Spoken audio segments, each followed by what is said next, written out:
Ici, j'ai le nouveau MacBook Pro 14 pouces d'Apple avec le super processeur M1 Max. Et je suis capable de dire avec confiance que c'est le meilleur ordinateur sur le marché en ce moment. Alors ceci étant dit, pourquoi est-ce que je m'en vais le retourner au Apple Store pour un remboursement aussitôt cette vidéo terminée? Il faut qu'on jase. Excellente révolution planétaire à vous! 2022. Avant de commencer, je vous conseille fortement d'aller écouter de 1 minute 50 à 3 minutes 38 sur ma dernière vidéo, où vous pouvez l'écouter au complet aussi, hein? C'est un guide qui passe à travers 16 marques de téléphone, mais c'est surtout le petit segment qui est important pour cette vidéo. OK, parlons du MacBook. C'est une série d'ordinateurs portables d'Apple qui a toujours été un symbole de force et puissance, OK? Même dans le temps qu'il s'appelait iBook et PowerBook. Malheureusement, dans les dernières années, les MacBooks ont été dégueulasses et encore plus les MacBook Pro. C'est des ordinateurs qui ont un historique d'être efficaces, bien pensés et versatiles, mais Apple ont décidé de lancer ça par la fenêtre et mettre juste des connecteurs USB Thunderbolt et rien d'autre, plus de MagSafe pour charger sécuritairement, des grosses bordures d'écran démodées, des claviers horribles qui brisaient à rien, une barre touch inutile qui remplaçait des boutons importants pour les professionnels, et tout ça avec de la performance pour le prix assez insultant. On rajoute à ça des iPhones pathétiques, des montres restrictives, des écouteurs dispendieux et des iPads inutiles pour en arriver au raisonnement des dernières années que fuck Apple et fuck leurs produits. Le problème, c'est pas que leurs produits sont mauvais. Le problème, c'est qu'ils sont mauvais venant d'une compagnie reconnue pour ses bons produits et d'arriver sur scène avec quelque chose que, oui, est plus cher, mais massivement meilleur que leurs compétiteurs. Okay? Ils ont la capacité de faire des choses incroyables, ils l'ont souvent fait, et là, ils le font pas. Une chose qu'ils savent faire aujourd'hui, par exemple, ce sont des processeurs. Autant frustrant que sont les iPhones, le processeur dedans, entièrement conçu par Apple, est incroyable. Okay? Alors quelqu'un s'est réveillé chez Pommeville et s'est dit « pourquoi on ne mettrait pas ça dans quelque chose d'utile? » Les ingénieurs et leurs processeurs, et l'équipe des laptops, ils ont comme... En tout cas, bref, le MacBook Air et MacBook Pro M1 sont venus au monde. Ils n'avaient rien de spécial, c'était les mêmes Air et Pro, mais avec le nouveau processeur dedans. Le Pro M1 avait encore beaucoup trop des défauts de son ancien modèle, mais si on prend le MacBook Air M1, là on a un ordinateur qui devient hyper performant comparé à ses compétiteurs, surtout pour le prix et sa grosseur. Mais dans tous les cas, les deux ont une autonomie puis une performance qui est comme incroyable et exemplaire. Donc là, ce que tout le monde avait hâte de voir, c'est un vrai MacBook Pro. Un qui pousse encore plus un processeur, qui règle la liste de problèmes mentionnés au début de la vidéo. Puis comme, let's go! Donne-nous! Et bordel de merde! Ils l'ont fait! Quand ils ont annoncé le MacBook Pro 14 et 16 pouces avec le processeur M1 Pro et M1 Max, je me sentais comme jeune Jay en 2011 qui écoutait comme d'habitude la conférence d'Apple, prêt à rire du ridicule MacBook Air avec sa liste de problèmes pour finalement qu'il arrange chaque chose dessus pour créer un ordinateur formidable que j'ai acheté et utilisé bien longtemps. C'est bon? Je l'achète. Et au minimum, je l'essaye. Même principe, 10 ans plus tard, j'étais prêt à être déçu du MacBook Pro et j'ai fini par être extrêmement impressionné et même d'en commander un. Alors, ici, on a le MacBook Pro 14 pouces avec le processeur le plus puissant, le M1 Max, 32 GB de mémoire, 1 Tb de stockage haute performance, Apple Care, parce que bonne chance de réparer tout ça par toi-même, le tout pour un total de presque 5000 $. Je l'ai acheté parce que je voulais avoir un ordinateur que je pouvais emmener partout et avoir aucune limite de ce que je peux faire dessus. Coder, designer, montage vidéo, n'importe quoi, pour quand je suis sur la route, loin de mon ordinateur principal. Et c'est ça généralement le but des MacBook Pro.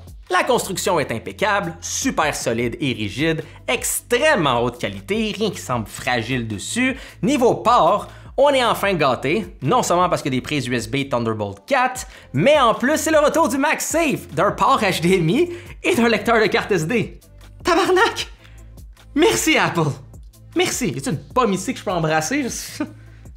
Moins de stupide adapteur à traîner, j'aurais voulu un USB normal, mais bon, je prends volontiers d'avoir plus de ports. Surtout quand Microsoft les ont enlevés sur leur nouveau Surface Laptop Studio, ma gang de Chris. Apple passe de pathétique à Youpi et Microsoft passe de Youpi à pathétique. Dans quel monde vivons-nous?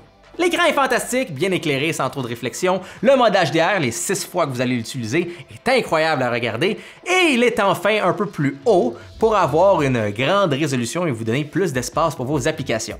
Avec la conséquence de cette marde-là. Je comprends qu'ils voulaient avoir une bordure plus mince et qu'ils se sont dit « on va faire comme sur nos iPhones. Mais les iPhones, eux, on peut débattre qui ont des caméras plus haute qualité et Face ID. Ça a juste une webcam correcte, qui est un petit peu mieux que les anciennes, qui étaient déjà à chier pour le prix. Mais je trouve ça moins pire que l'iPhone quand même, parce que sur macOS, avec la barre menu qui est là de toute façon, et avec une petite application qui transforme tout ça en noir, ben c'est ni vu ni connu. L'espace de plus qui est pour la barre est apprécié. Regarde, on va arranger ça ensemble. Tiens! Là, on voit plus le petit crochet puis la petite barre qui est en haut. Hein? Pas super. Est-ce qu'ils ont scrappé le clavier? Non! Les touches traditionnelles sont de retour pour un clavier sharp et le fun à utiliser. Le touch bar est disparu parce que c'était une idée stupide et personnellement, malgré les traces de doigts plus apparentes, j'adore le look du nouveau deck tout noir. Les haut-parleurs sont dans les meilleurs sur un portable et le trackpad est gigantesque dans un standard que peu réussissent à atteindre encore. Donc, quand on y pense, port, MagSafe, bordure d'écran, clavier, touch bar disparu, à date, ils ont vraiment tout arrangé sur le nouveau MacBook Pro. Et tout ça, c'est le fun, mais on n'a même pas parlé du point le plus important. La performance. Il n'y a rien sur la planète qui offre autant de performance, autant silencieusement, avec autant d'autonomie. Désolé aux gens qui détestent Apple, j'en fais partie, mais avant tout, je dois être neutre, professionnel et honnête. La performance là-dedans est juste ridicule. C'est un ordinateur portable, oui à 5000 $, qui est capable d'avoir autant de performance qu'un ordinateur de bureau sans même être branché dans le mur. Dans Premiere Pro, notre logiciel de montage, qui était capable de rouler 2 fichiers RAW Blackmagic 6K avec un fichier GoPro H265 5.3K 60 images secondes simultanément sur la timeline en pleine qualité, chacun avec une correction de couleur lumétrie à temps réel d'écoute pleine résolution. Pour ceux qui n'ont pas compris, là, en bon français, c'est impressionnant pour un ordinateur de bureau et ça rentre dans mon sac. Et ça vient avec un écran, clavier, caméra, haut-parleur, un package. L'autonomie est impressionnante pour le niveau de performance, mais très loin du MacBook Air et Pro M1, même en faisant pas grand-chose dessus. J'avoue que j'étais un peu déçu, mais bon. Le modèle M1 Pro, sinon, offrait une meilleure balance de ultra performance et autonomie, surtout dans le modèle 14 pouces, qui n'a pas une batterie aussi grosse que son grand frère de 16 pouces. Un 16 pouces M1 Pro, ça devrait être très performant avec beaucoup d'autonomie. Donc là, vous vous dites, ben voyons donc, Jay, c'est l'ordinateur parfait. Pourquoi tu veux le retourner? T'en voulais un qui fait tout? On va commencer avec les défauts et après on va rentrer dans la merde. Il y a plein de petites choses dessus qui font chier, mais ça c'est surtout parce que, ben, c'est un Mac. macOS est beau, je le donne à Apple, et est massivement moins restrictif que iOS sur leur téléphone et tablette, mais ça reste un système tellement frustrant à utiliser. Pour un professionnel habitué sur Windows, la transition fait mal. C'est un appareil professionnel, il y a Pro dans le nom, donc donne-moi la vitesse de transfert, laisse-moi faire le bouton droit pour avoir plus d'options, laisse-moi décider que le mode batterie saver garde l'écran au rafraîchissement, ou mieux encore, pourquoi le raccourci est pas en haut et je dois ouvrir un menu pour ça, le bouton FN ou le bouton contrôle inversé, laisse-moi le switcher, donne-moi un bouton delete et backspace séparés ou page down et page up. J'ai des applications comme After Effects qui en ont besoin. Je veux pas m'éterniser là-dessus, mais macOS est désagréable à utiliser quand tu veux du contrôle. Le bouton X qui ferme pas réellement l'application, là, je vais jamais m'y faire. Oh, c'est un Mac, et avec des nouveaux processeurs faits par Apple. Oubliez encore plus gamer dessus, là. Nope. F you. Pas de jeu, juste du travail. Les pads en dessous de l'ordi, c'est un peu de la merde. L'écran se penche définitivement pas assez vers l'arrière. Et oui, c'est le fun, les nouveaux ports, mais pourquoi le lecteur SD et le HDMI sont les deux des vieux standards sur un ordinateur ultime, professionnel, qui coûte le prix d'une voiture? Malgré tout, à la limite, ça je peux m'habituer ou regarder au travers. J'ai travaillé sur Mac longtemps et encore une fois, c'est pas iOS, donc il y a des façons avec plusieurs petits utilitaires de façonner macOS vers quelque chose de plus productif et personnalisé. Et j'aime mieux aussi avoir ces ports-là dans des plus vieux standards que pas du tout. Le vrai problème que j'ai avec est quand j'ai réellement commencé à l'utiliser. Il n'y a pas une meilleure façon de connaître un appareil que de l'utiliser régulièrement, et il y a deux gros défauts avec. Le premier, c'est qu'il n'y a pas d'écran touch dessus. Vous savez c'est qui la personne qui disait avant qu'un écran touch était inutile? Catherine Francoeur. Vous savez c'est qui la personne qui a foutu ses doigts dans l'écran de mon nouveau MacBook 2 fois en 30 secondes pour défiler une page ou agrandir une photo, habituée avec des ordinateurs touch? Catherine Francoeur. Apple avait le touch bar avant parce qu'il disait que ça allait être plus pratique qu'un écran touch. Non. Non, ce l'est pas. Ils l'ont réalisé que c'était de la merde et ils l'ont enlevé. Bien! Maintenant, il est où mon écran touch? macOS fait juste ressembler de plus en plus à un iPad avec les icônes et les menus et ça roule les apps iPad dessus, entre autres tout croche parce qu'il n'y a pas de touch. Ça fait chier quand t'es immersé dans ton travail devant un gros écran comme ça avec une interface pas mal faite pour ça et tu veux juste taper de quoi ou scroller rapidement. C'est massivement plus économique que d'utiliser le touchpad dans certaines positions. Non, juste... C'est fatigant de se sentir limité sur ton super ordinateur de 5000 $. Et ça m'a brisé le cœur quand j'ai réalisé comment c'était de la merde de retoucher des photos dessus, parce que non seulement il n'y a pas d'écran touch, mais non, il n'y a pas de crayon ou de façon de le transformer en tablette. Oui, je le savais ça. Je pensais m'habituer. Mais non. Non.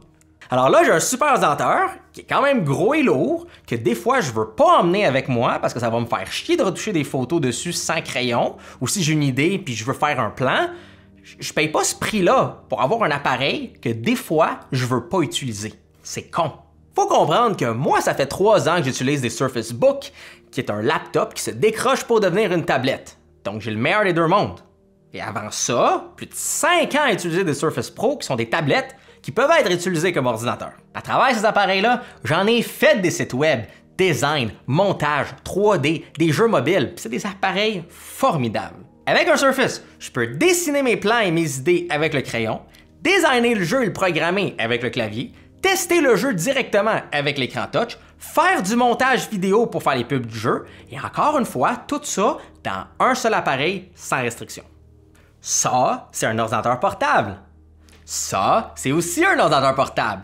Mais lui, se décroche et a l'écran touch et me laisse utiliser comme une tablette et le virer de bord et travailler sur mes photos. Et voilà, comme ça ici. Ça, c'est le Surface Book 3. Le premier est sorti en 2015, il y a 7 ans. Ça leur tentait pas de prendre des notes? Surface Laptop Studio manque peut-être de parts et est pas aussi performant, mais c'est un appareil.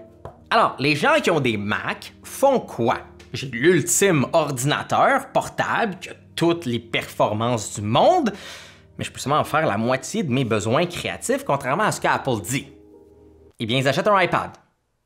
Et moi, c'est quoi j'ai fait? J'ai décidé de donner une chance à Apple. Et j'ai acheté un iPad Pro. Et calisse que c'est un appareil frustrant. J'ai jamais autant peu voulu utiliser un appareil de ma vie. C'est incroyable. Je le laissais sur mon bureau, devant mes yeux, pour me donner une chance de trouver des moments de vouloir l'utiliser. Nope. À première vue, hey! C'est mince, léger, solide, l'écran est magnifique et il y a un processeur M1 dedans. Alright, tu me dis que j'ai la performance du MacBook Air M1 dans quelque chose de mince, touch et qui a un crayon dessus?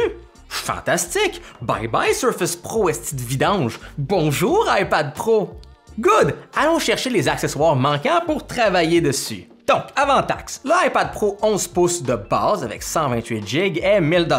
Et le Apple Pencil, 170 $. OK. Là, tu veux que ta tablette tienne debout parce que de base, il n'est pas capable. Et tu veux un clavier. Apple vend leur Magic Keyboard pour l'iPad à 400 $. Ça coûte 400 $ pour que ta tablette tienne debout et ait un clavier dessus. Pour 400 $, je peux acheter un Chromebook Duet de Lenovo qui a le clavier d'inclus, un kickstand à l'arrière pour qu'il tienne debout tout seul. Oh, et il vient avec l'ordinateur au complet. Donc à 400 $, ça doit être la meilleure chose au monde. Fuck non! L'angle d'ajustement d'écran est pathétique. Tu peux même pas avoir d'angle, tu sais, bas pour pouvoir dessiner dessus, à moins de l'utiliser à l'envers comme un imbécile. Et ça rend l'iPad tellement épais et lourd que ça devient presque le même poids et épaisseur du MacBook, à cause de tous les aimants et contrepoids qui sont dessus pour pas qu'ils chavirent. Quel accessoire stupide et ridiculement cher. À la moitié du prix, j'ai acheté ce combo clavier de Logitech qui a un kickstand à l'arrière, correct, là, ce niveau angle et rigidité. C'est comme une feuille de carton, mais c'est déjà mieux. Hein? Et il y a le clavier dessus.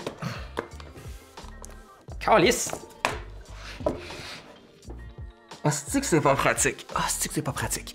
C'est pas autant lourd, mais my God, encore une fois, l'iPad devient stupidement épais pour devenir utile. Come on. OK, donc avec taxe, on est à environ 1700 $ avec l'Apple Care et les accessoires. Je suis prêt à travailler. Travailler sur quoi? Il y a Lightroom pour mes photos. OK. Il y a une version légère de Photoshop. OK. Mais je fais quoi si je veux loader 4 photos, faire une version HDR et travailler avec plusieurs layers? Lightroom et Photoshop marchent extrêmement bien, je leur donne. Mais manipuler des fichiers, transférer, et aussitôt que je veux une fonction qui n'est pas sur la version iPad, game over! Ça reste un iPhone étiré, peu importe ce que le marketing dit. Pas de vrai Photoshop, pas un vrai explorateur de fichiers, pas de 3ds Max ou Blender pour faire de la 3D, de DaVinci ou Premiere Pro pour faire du montage, de Fusion 360 pour faire mes pièces pour mon imprimante 3D, de Unity pour faire des jeux, de Visual Studio pour pouvoir coder mes sites, puis mes fichiers caméra Blackmagic fonctionnent pas dessus.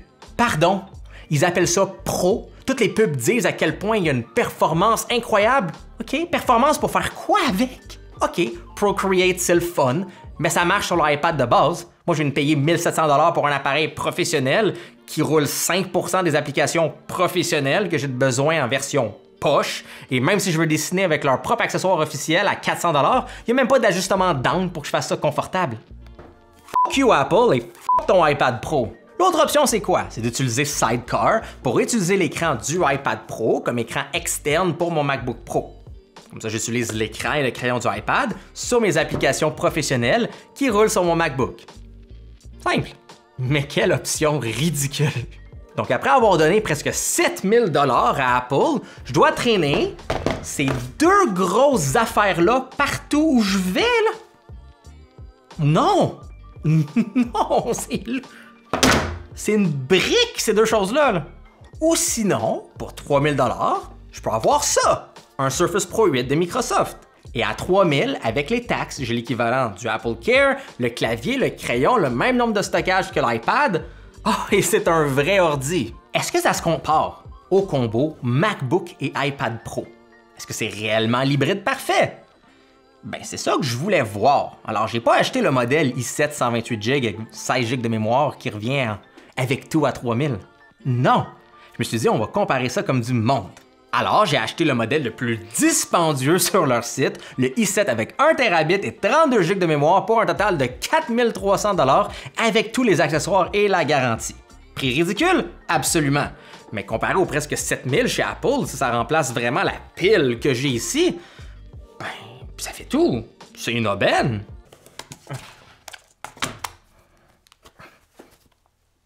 Tu me niaises, là. Très bien faite. Très bien faite. That's it. Comparé au iPad, c'est déjà un appareil massivement mieux fait. Le kickstand est intégré et va dans tous les angles super solidement. Il tient debout tout seul. Sinon, le clavier reste magnétisé pour être super solide, mais sinon s'ouvre pour révéler le crayon dedans. Pas de chance de le perdre, comme sur l'autre, hein? Il charge à l'intérieur. En passant, là, même le petit Surface Go est fait comme ça. Il n'y a pas d'excuse, là. Le clavier et crayon coûtent ensemble 350 $ sur le Surface Pro, qui peut aller dans tous les angles, comparé à 620 $ pour le crayon et le Magic Keyboard sur l'iPad Pro 13 pouces. Pour final, pas avoir tant d'ajustements d'angle, avec le double de poids et d'épaisseur, avec ton crayon qui traîne à l'extérieur pour le perdre. Même là, avec le truc Logitech, ça reste plus cher et pas super. Si on compare ça avec le iPad Pro 13 pouces et non le 11 que j'ai ici, c'est réellement pour être ton ordinateur professionnel principal avec 250 GB de stockage, avec chacun leurs accessoires officiels, la garantie et les taxes, ça revient à 2500 $ pour le iPad Pro et 2600 $ pour le Surface Pro. Le meilleur 100 $ de plus que tu vas dépenser de ta vie.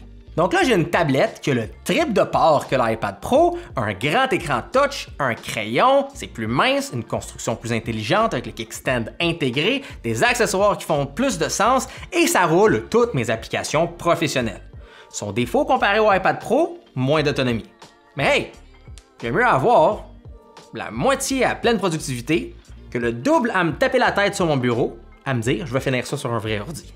Et je rentre même pas dans plein de détails stupides, comme les deux peuvent avoir la reconnaissance faciale pour rentrer dans l'appareil, mais sur l'iPad, Face ID est littéralement la caméra où est-ce qu'on tient l'iPad. C'est con.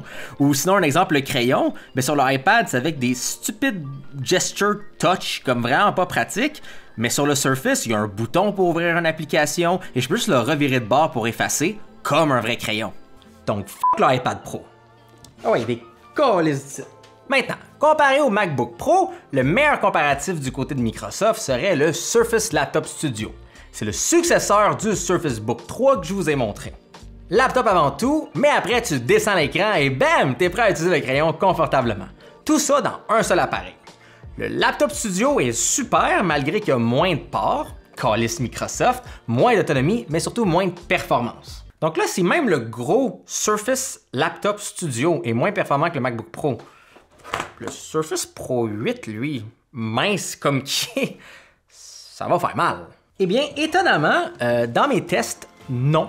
La 11e génération de processeurs d'Intel est moins mauvais que je pensais, et c'est surtout le graphisme intégré qui est rendu massivement meilleur. J'ai passé le même test, et j'étais capable de rouler dessus. Dans Premiere Pro, les mêmes deux fichiers RAW, Blackmagic 6K avec le fichier GoPro H265 5.3K 60 images secondes simultanément sur la timeline avec un lumétrie dessus. En pleine résolution, je suis pas capable de jouer aussi longtemps. Mais à moitié de résolution, zéro problème. Tout ça dans un appareil qui est aussi mince, versatile et petit, c'est assez incroyable. Quand Catherine et moi on est partis à Toronto pour une collaboration, toutes les photos qu'on a prises ont été entièrement éditées dans Photoshop sur le Surface Pro 8. Et on parle de grosses photos, RAW 50 mégapixels avec plusieurs montages. Côté performance, c'est pas que le reste est à chier et le MacBook Pro est bon. C'est plus comme le reste est excellent, mais le MacBook Pro est incroyable. C'est juste dommage que ça soit dans quelque chose qui n'est pas très flexible. En conclusion, ce que j'ai dit au début est vrai. Le nouveau MacBook Pro est définitivement le meilleur ordinateur portable sur la planète en ce moment. Mais c'est juste dommage qu'il soit juste ça, un ordinateur portable traditionnel. Du côté de Windows, c'est pas l'innovation et les options qui manquent. Asus ont leur ZenBook Pro Duo avec un deuxième écran qui supporte touch et crayon, leur ProArt Studio Book avec une roulette intégrée entièrement personnalisable pour plus de contrôle. Lenovo ont en masse de yoga qui flippe de bord, même en bas de 1000 $, et devraient annoncer au CES un hybride tablette graphique intégré. Dell font des super laptops 2 en 1 depuis longtemps et Microsoft, ça fait 10 ans qu'ils font la gamme Surface. Si 95% de votre travail est de faire du montage vidéo avec 3 timelines de fichiers RAID 8K transcodés en ProRes et qui compilent du code qui prend généralement 30 minutes, des gros rendus de 3D, absolument. Je suis même prêt à dire qu'acheter autre chose que ça, ce serait cave.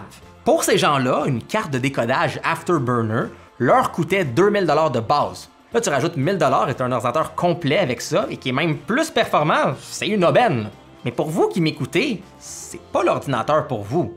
Même moi, avec tout ce que je fais, c'est même pas l'ordinateur pour moi.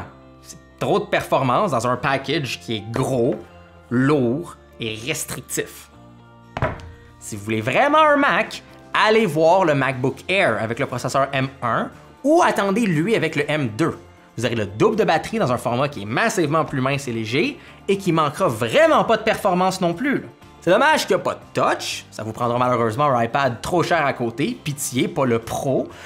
Et tombez pas dans le piège d'utiliser Final Cut, Logic ou 80% des applications dessus qui fonctionnent seulement sur Mac. Mais sinon, le MacBook Pro fait juste ressortir à quel point le MacBook Air est un meilleur deal. Et encore une fois, fuck l'iPad Pro. Donc ici, j'ai pour 12 000 d'ordinateurs à aller retourner. J'ai définitivement pas besoin du Surface le plus dispendieux. Le jour qu'ils font un MacBook Pro avec écran touch et crayon, je l'achète immédiatement. Le jour que l'iPad Pro roule macOS pour réellement être utile, je l'achète immédiatement. Le problème, c'est qu'Apple ne veut pas faire ça parce qu'ils veulent pas sacrifier les ventes de un ou de l'autre. Parce qu'ils veulent pas faire des bons produits. Ils veulent faire de l'argent. Du cash. Mais sinon, le Surface Pro 8 manque pas de performance. Il est super mince, léger, fait tablette, roule Windows et la majorité de mes jeux, et si jamais je manque de batterie, ben je peux toujours en traîner une à côté. Hein? Ça reste quand même moins lourd et gros que le MacBook Pro, et encore plus si j'avais à traîner le fucking iPad Pro avec. Pour le Surface Laptop Studio, ça fait chier, mais j'aime mieux traîner des adapteurs qu'un iPad si j'ai le choix entre lui ou le MacBook Pro. Encore une fois, fuck l'iPad Pro. Ah, my God, que cette vidéo était plus longue que prévu, mais je voulais en dire des choses, je voulais tout couvrir. On est rendu à l'ère où Apple a plus de performance et Microsoft a une meilleure expérience. C'est rendu à l'envers depuis mon jeune temps. J'ai passé 2 heures à coder sur mon sofa, avec le MacBook Pro une petite dernière fois, et 2 heures après avec le Surface Pro, et je suis bien content avec le Surface, ça confirme mon choix. Prochaine vidéo, j'ai une belle collaboration et je vous présente 2 superbes moniteurs, autant un pour les gamers que un qui sera tout aussi beau dans votre salon pour pas scraper votre style Pinterest. Suivez-moi sur mes réseaux sociaux, surtout sur mon Instagram, abonnez-vous à cette chaîne, pesez la petite cloche, donnez-moi un maudit like et shootez-moi un commentaire en bas tant que vous avez écouté et compris ce que j'ai dit dans le segment de l'autre vidéo. Soyez beaux, soyez coquins et je vous aime. C'est bien minable ça.